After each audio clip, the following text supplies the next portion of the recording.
భద్రాద్రి కొత్తగూడెం జిల్లా ఇల్లందు తహసీల్దార్ కార్యాలయం అఖిలపక్ష నాయకులు ముట్టడించి నిరసన తెలిపారు. సింగరేణి ఉపరితల గని విస్తరణలో నిర్వాసితుల సమస్యలు పరిష్కరించాలని డిమాండ్ చేశారు. అలాగే 2013 చట్టం ప్రకారం పరిహారం చెల్లించాలని కోరారు.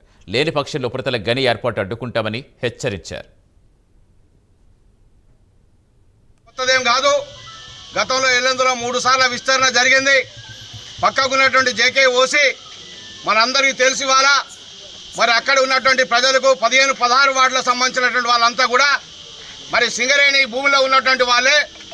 ఆనాడు జేకే5 ఎక్స్టెన్షన్ జరిగినప్పుడు అక్కడ ఉన్నటువంటి వార్డులకు సంబంధించినటువంటి వాళ్ళకి R&R ప్యాకేజ్తో సహా వాళ్ళకి ఇంటి స్థలాలు, అదేవిధంగా ఏదైతే ఇన్ఫ్రాస్ట్రక్చర్ వేసుకున్నటువంటి ఇంటికి కూడా అనేక రకాలుగా 60 కోట్ల రూపాయలు ఆ 2 వార్డులకి సింగరేణి యాజమాన్యం ప్రభుత్వం ద్వారా చెల్లించడం అనేది జరిగింది. ఇవాళ కొత్తగూడెంలో కూడా వనమా కాలంలో అది కూడా పోతుంది కాబట్టి దాన్ని కూడా ఇలా బ్రహ్మాండంగా వాళ్ళకు కూడా జాగాలు ఇచ్చి వాళ్ళకు కూడా R&R ప్యాకేజీని ఇవ్వాలని చెప్పేసి కూడా ఇవాళ తెలియజేయడం జరుగుతూ ఉంది. ఇవాళ ఈ విస్తరణ కొత్తదేం కాదు. గతంలో